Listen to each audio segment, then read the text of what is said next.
Introduction to Drafting Two-Dimensional class. Hi, welcome. I'm Mr. Rockenbach, and in this video, I'm going to show you how to create the border and title block for an Imperial template. And this is the border and title block you will use to place your drawings in as we move forward throughout the quarter. So let's jump right into it as we get going here. I'm going to start with the Draw tool, and I'm going to select the rectangle. And once again, on the command line, you can see that it says specify first corner of rectangle. Well, I can use my dynamic input, which just means I'm going to type where I want it to start. And using the Cartesian coordinate system that our drawing screen is laid out on, I'm going to enter 0, 0 and push enter. And now it pins my first corner of my rectangle to the origin. And I want to come out. Let's see here, you can see my boxes move, and the one that's highlighted is my horizontal direction. So I want that one to be in portrait mode, so I need that one to be 11 inches. And I need my, oh, I entered it too quick. Let's undo that. Undo, undo. Let's try that again. Rectangle 0, 0, enter. Let's scroll in here till we're about at the right scale. That looks a little better. Let's type in 11 this way, and I'll tab over instead of hitting enter and push in 8.5 and then enter. And now I have a nice border and title block. One thing I forgot to do before I set this up is set up my layers. And I believe once we set up our layers in this border and title block, every time you open it, you're going to have your layers there. So I want my border and title block to be red. So what I will do first off is I will come up here to my layers, and I will change this one to red, and that should change it to red. Yep, it did. Okay, so that's good. So right now all we need is this one and a text layer. So let's create a text layer, and let's make the text layer magenta. And it wants to be a continuous line, which just means it's a solid line instead of a dashed line or a dotted line or the other lines, center line, zigzag lines, fence line, things like that. This one's just going to be the continuous line, so that's good. Another thing we got to make sure is our line types are set up by layer. And in the properties box, the line type is by layer. It lets us have different lines for different layers. And we also want to change our line type scale to 0.5 because of the size of our drawings are fairly small. So I want to change that to line type scale is 0.5. Hit enter.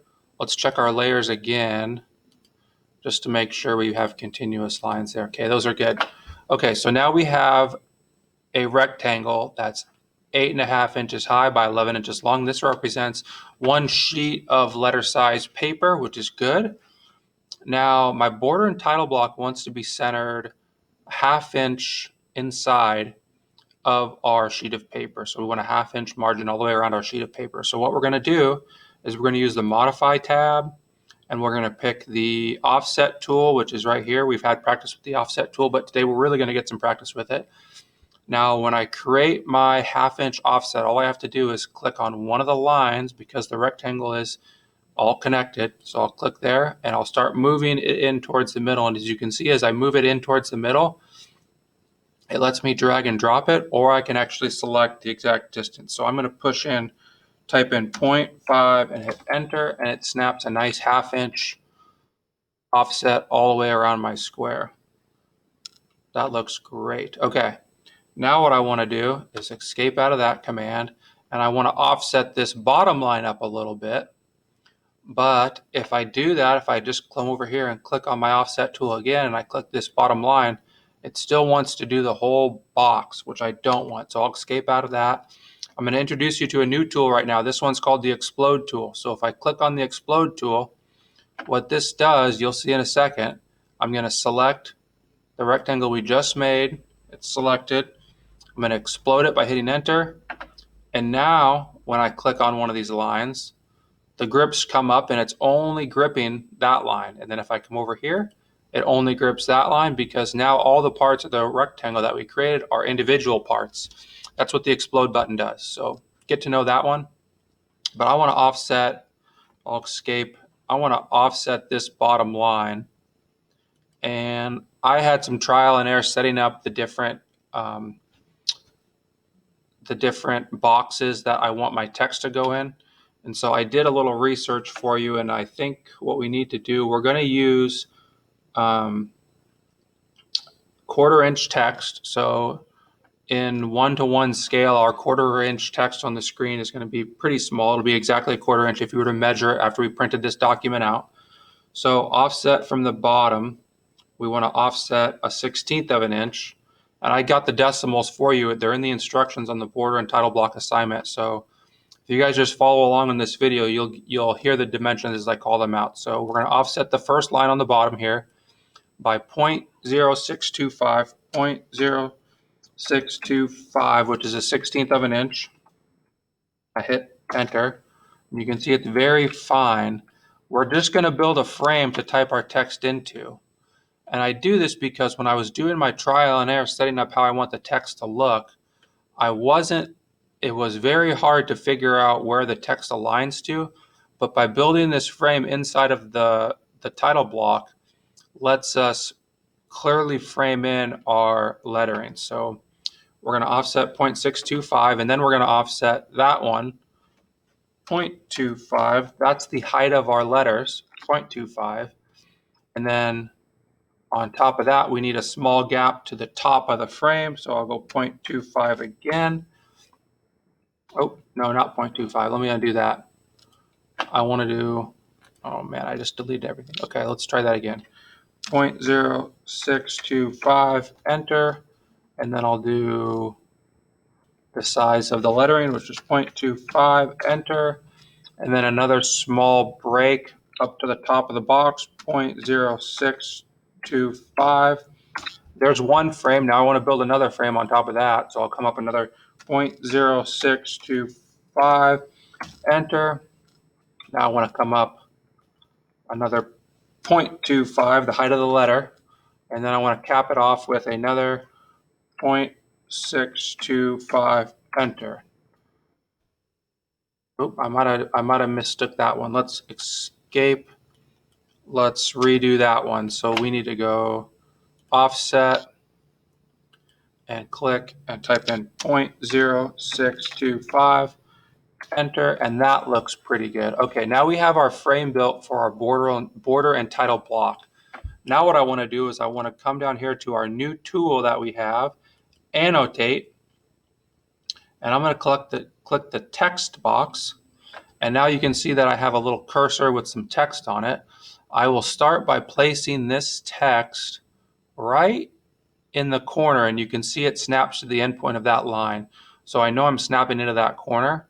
So I'll just click and I will drag over, I don't know, this far. And you can see that my object snap is also turned on to nearest. So it's going to attach to the nearest line. And if I get close to that horizontal line anywhere on this line, it'll snap anywhere where I set it. So I'm just going to get near it. I'm going to click right there. And you can see the size of the text. The text box comes up. This is where you type in what you want to say in the screen. It has a text size. And so I will type in my name. I'll just type in Mr. Rockenbach. We'll leave that first. And then I will hit the check mark to place it. And that looks like it's framed in really nicely. Except for over here, I am really close. I'm directly on that line. I want to space it off a 1/16 of an inch, just like I have top and bottom. So what I'm going to do is I'm going to use the move command in my modify tab to move this first letter M and subsequently the whole series of letters over a 1/16 of an inch. So to do that, I'm going to select it by doing a crossing window, right to left. I'll hit enter. Oh, let's see. I think I'm going to escape out of that for a second. I'm going to select the move tool first. Then I'll do my crossing window and hit enter. Now it's asking me on the command line, specify the base point. So remember, this is the spot at which I will move it from. So I will click right there on the very end of my lettering. and I'm going to go to the right 0.625. And I think what I'll do is I'll turn my ortho tracking on so I know I'm moving in a perfectly horizontal direction, and I will type in 0.0625, enter. And that looks pretty good. I'm spaced out 1/16 of an inch off top and bottom and left of our border there. So that looks pretty good. I'll escape out of that. Now I want you to do, let's see what the other, I needed to do my name, the assignment number, or I'm sorry, the assignment name. So let's do some more text. I'm going to come back here to my annotate box, my tab, and click on text. And I will come out here, and you can see I'm using the nearest one again. Make sure down here in object snaps that you have the nearest one selected. What that does is it lets you pick any point along this line. So I don't know how far over from here I'm going to pick. I guess we could find out by doing some kind of endpoint and come over 1/16 of an inch. Why don't we try that? Why don't we turn off the nearest for a second, and I think it should try to pick up, let's see here, endpoint. Is it going to pick up the endpoint? It is picking up the endpoint of that box, that text box I dragged over. So if I click intersection, it did pick up that box. So let's move it over. Now we want to turn the nearest back on so I can get near, somewhere near along this line. You can see it going nearest. And then at a certain point, I think it's going to try to snap to the middle too. You can see the midpoint right there. Come up right there. So it's right there, it's snapping a midpoint, but I don't want the midpoint. I want to go further past the midpoint of that line. I want to come down here somewhere and just click nearest. And I'm going to put the name of the assignment. So for this one, I'm just going to title it our first assignment. I'm going to call this one the wedge block. Wedge block, and I do want the 1/4 inch text. I'll hit enter. And now we have wedge block in there. Later on, we'll come back and we'll put some dividing lines between these different categories in our title block. Let's do some more text. Let's click on the text right there. Let's add the date. We can just come down here somewhere, click here, and we'll click over here, and I'll type in, I'll leave off the date. What I will type in is I'll type in 2, what's the date today? Today's the 3rd of November, 3 November 2020, and hit enter. And now it's really starting to take shape here. Looking really good. One more thing I can say is let's finish off all of our text first. So we'll click the text again. We'll come over here. We'll find that corner. We'll come up. We'll put that there. I'll type in scale. I'll type in 1 to 1. All of our scales have been 1 to 1 so far. I'll hit the checkbox. Okay, so now we have a problem. My text box wasn't big enough, so I need to stretch it out. You can see that it just stacked it on itself. So if I select the text box, I can use this arrow here to stretch it horizontally. And as soon as I stretch it horizontally enough to where all my text can fit in the box, it pops in there and looks nice. So I'll stretch that out a little bit right there, and then I'll hit escape, and that looks good. And I have my scale there. And my last one I want to put down is period 4. So I'll just do one more. Go over here, find a near spot, and then find another nearest over here. Anywhere along that line, I'll type in capital period 4 and hit the checkbox. And there it goes. That looks good. Now what I want to do is I want to drop some vertical dividers. So I'll come over here to my draw tab. I will select the line tool. I want to make sure I change my layer back to my visible lines. In this example, it just comes up with a 0 because that was a default setting, but I want you guys to set up your layers differently. Let's see here. Let's come back over here. Let's drop a vertical line here, and we can turn the ortho on so we go straight up and down. And it's also showing a perpendicular one, the little L with the angle in there, that little green highlight that comes up says perpendicular. That's what we want.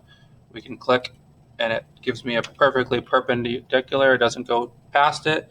So that looks good, and we can do that over here as well. Push enter to re-enter that command.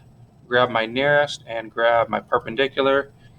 Escape out, come over here, enter to re-enter the command. Grab nearest, perpendicular. Remember, I still have my ortho tracking on, which is allowing me to catch that at a 90-degree angle. So wedge block, and then we'll separate it over here, re-enter the command with enter, zoom in, nearest, perpendicular, escape. That looks pretty good. So we can move some of these around too. If I want to reposition like wedge block, for instance, I select the move tool. It says pick the objects you want to move. I can click on wedge block, hit enter. It asks me to find a base point. It doesn't really matter where we find a base point if we have our ortho tracking on. If I click up here or over here, it doesn't even really need to be on any of the letters. So for instance, if I just click right there, for instance, it's going to let me slide it back and forth horizontally or up and down. But let's try to get it positioned kind of halfway in between each of those red lines, something like that. And the date looks good. The name looks good. Oh, we got to move the scale over a little bit. We didn't do that yet. So let's move that over off the edge. So this one we'll select here, enter. Now this one, we do want to make the same distance from the left as we did the M on Mr. Rockenbach. So I'll select that very corner endpoint, and I'll track over 0.0625 and hit enter. And now I'm lined up with the F, so that all looks good. Although it looks like I might have put too much space between this scale and the 1-to-1. So I can open that back up by double clicking on the text. And if I want to delete that, I can just modify the text or edit the text and push that to check again. I think that looks a little better. Now we're almost done creating our border and title block. The last things we need to do is just delete some of those construction lines we use to form our frame around our text. So if I come over here and I use the crossing window to select that line, I can delete it, and I can delete the frame on the top, and I can delete that frame. Just be careful not to grab anything else when you're deleting. Oh, okay, so there is one issue. Our lines we created were to the wrong lines, the ones that I deleted. So this is a good lesson in trimming and modifying. So if we come over here, we can use, not the trim, the extend. We can use the extend command. I'll select that one. And this one's really easy. All I do is hover over it on one side of the line. It shows me the preview. If I hover off, it goes away. But if I hover over it, it lets me reselect. And it also lets me select there. Although it looks like we got to go a little bit further, all the way down. There we go. Let's go over here and do the same thing. We'll just extend that one, and we will extend that one, and then a little more. And we can extend here. Make sure you get it all the way extended. Is that it? I think there's one more over here. Extend, extend, and escape out. Okay, now we have our border and title block. That looks good. Let's set up the rest of the layers that we need. So let's check properties again. Okay, properties good by layer. That's still good. Let's go into layers. Let's create a new layer. Let's call this one, it's highlighted for us. Let's change that to hidden lines. And I'm going to change the color to the light blue, and I need to change the line type to hidden line. And then let's do another one. We'll call this one,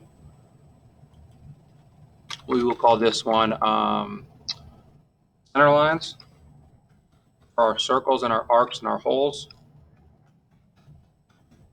And this one I want to make bright green. And then let's create one, we call this one visible lines.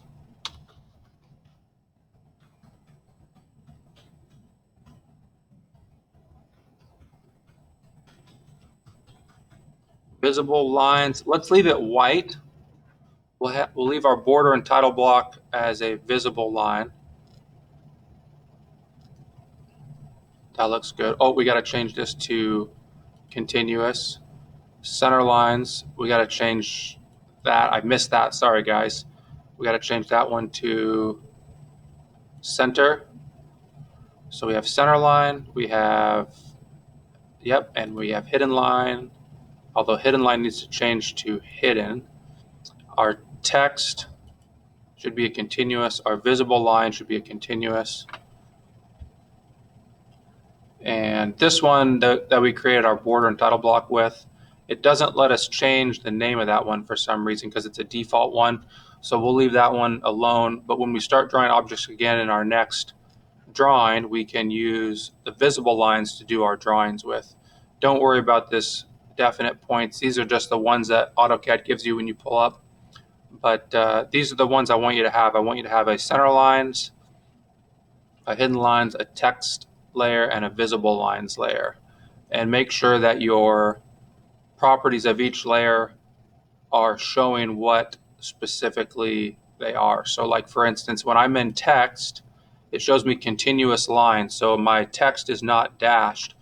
But let's try something. If I change my properties of my text layer to hidden, does it change my, no, it doesn't change it. Okay. I think it would only change future drawings in that, but let's leave it at continuous. But yep, that's how you create your border and title block. And everyone should have this and turn this in for the border and title block assignment. Thank you for watching. Hope this helps.